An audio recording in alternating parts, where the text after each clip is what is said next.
Hi friends, எல்லாருக்கும் வணக்கம். எல்லோரும் எப்படி இருக்கீங்க? நான் வந்து குவைத்திலேருந்து ரேணுகா பேசிகிட்ருக்கேன். என்னோடய யூடியூப் சேனல் ரேணுகா மோர் ரியாக்ஷன். எனக்கு இன்னொரு சேனலும் இருக்குது, எஸ்ஆர்எல்எம் ஸ்டார். அது ஆல்ரெடி மானிசேஷன் ஆகி இருக்குது. அந்த சேனல் வந்து நான் கொரோனா காலத்தில் ஆரம்பித்தது. ஒரு ஃபன்னுக்காக நானும் பசங்களாம் அப்போ சின்ன பசங்களாக இருக்கும்போது ஆரம்பித்தோம். ஸோ நான் வேலைக்கும் போயிட்டு வந்துட்டு குவைத்தில் வந்து எவ்வளோ கஷ்டம்னு தெரியுங்களா? வேறு யாரோட ஹெல்ப்பும் இல்லாமல் 2 குழந்தைங்கள இங்கேயே இங்கே தான் பிறந்தாங்க 2 பேருமே, என் பொண்ணும் சரி என் பையனும் சரி. கல்யாணம் ஆன உடனே நான் குவைத்துக்கு வந்து ஹஸ்பண்ட் இங்கே வேலை செய்கிறாங்கன்னு சொல்லிட்டு, ஸோ அங்கேருந்து வரும்போதே நான் ஒர்க் விசாவில் தான் வந்தேன். ஸோ இங்கேருந்து வந்ததுலேருந்து இப்போ வரைக்கும் நாங்கள் வந்து இங்கே எங்கள் ஃபேமிலிலேயும் சரி அவங்க ஃபேமிலிலேயும் சரி யாருமே இங்கே இல்லவே இல்லை. நாங்கள் மட்டும்தான் இங்கே இருக்கோம் குவைத்தில். ஸோ எல்லா விஷயத்துக்கும் நானும் எங்கள் ஹஸ்பண்டும் மட்டும்தான் எல்லாத்துக்கும் எல்லாமே ஓடி ஓடி ஓடி எல்லாம் செய்வோம். குழந்தைங்களுக்கு உடம்பு சரியில்லைனாலும் ஆஃபீஸுக்கு போயிட்டு வந்துட்டு ஸோ ரொம்ப கஷ்டப்பட்டு தான் நாங்கள் வந்து ரொம்ப இங்கே வந்து கஷ்டப்பட்டு தான் குழந்தைங்களெல்லாம் வளர்த்து ஆளாக்கி இந்த அளவுக்கு இப்போ என் பொண்ணு வந்து +2 படிக்கிறா, பையன் வந்து 7th படிக்கிறான். ஸோ இந்த அளவுக்கு நாங்கள் வந்து இத்தனை வருஷமாக குடும்பத்தை நடத்திட்டு வந்துட்ருக்கோம். ஸோ ஹஸ்பண்டுக்கு சப்போர்ட்டிவாக இருக்கட்டும் அப்படின்றது தான் நான் வந்து, ஏன்னா இங்கே வந்து ரெண்ட்டும் ரொம்ப ஜாஸ்தி, ஸ்கூல் ஃபீஸும் ரொம்ப ஜாஸ்தி.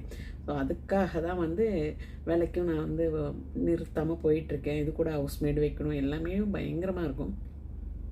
அப்போ அந்த மாதிரி சுச்சுவேஷனில் இருக்கும்போது தான் கொரோனா டைமில் என்ன பண்ணுறதுனே தெரியல, பசங்களெல்லாம் வீட்டில் வச்சுக்கிட்டு அப்படின்னு. பொண்ணு ஒரு விளையாட்டாக ஆரம்பித்த சேனல் தான் எஸ்ஆர்எல்எம் ஸ்டார். அது ரொம்பவே வித்தின் 6 மாதத்தில் நான் வந்து அதை மானிசேஷன் வாங்கிட்டேன். அதுவும் நல்லாவே போய்கிட்டே இருக்குது. இப்போ அதுலேயுமே வந்து காமெடிஸ் தான் போட்டுட்ருக்கேன், ஏன்னா டைம் இருக்கிறதுல ஃபுல் வீடியோலாம் போடுறதுக்கு.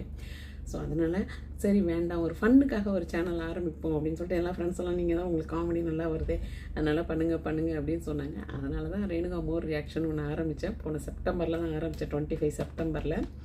ஸோ இப்போ வரைக்குமே அது சக்ஸஸ்ஃபுல்லாக நல்லா வியூஸ் போயிட்டே இருக்குது. ஆனால் மானிசேஷன் ஒன்று வாங்கணும் இல்லையா? ஸோ நிறைய பேர் வந்து கண்ணா பின்னெல்லாம் கமெண்ட்ஸ்லாம் போடாதீங்க. நான் வந்து வயசுலேயும் பெரியவ தான், குடும்பத்தில் இருக்கிற தலைவி, குடும்பத் தலைவி, 2 பசங்களுக்கு அம்மா. ஸோ ஒரு ஃபன்னுக்காக ஒரு ஃபேமிலி சப்போர்ட்டுக்காக நம்ம இன்னும் கொஞ்சம் ஏர்ன் பண்ணால் நல்லாயிருக்கும். இப்போ இங்கே வாரெலாம் நடந்துகிட்ருக்கு, திடீர்னு நம்ம ஊருக்கு போனால் என்ன பண்ணுறது அப்படின்றதுக்காக தான் இந்த வந்து 2 சேனலை நான் ரன் பண்ணிகிட்ருக்கேன். ஸோ முடிஞ்சால் உங்களால் முடிஞ்சால் சப்போர்ட் பண்ணுங்கள். கண்டிப்பாக உங்களுடைய அன்பும் ஆதரவும் எப்பயுமே என் சேனலுக்கு இருக்கும்னு நான் நம்புகிறேன். என் ஃப்ரெண்ட்ஸாக இருக்கட்டும், என் ரிலேஷனாக இருக்கட்டும், வியூவர்ஸ், சப்ஸ்கிரைபர்ஸ் எல்லாருமே எனக்கு ரொம்பவே சப்போர்ட் பண்ணிகிட்ருக்கீங்க.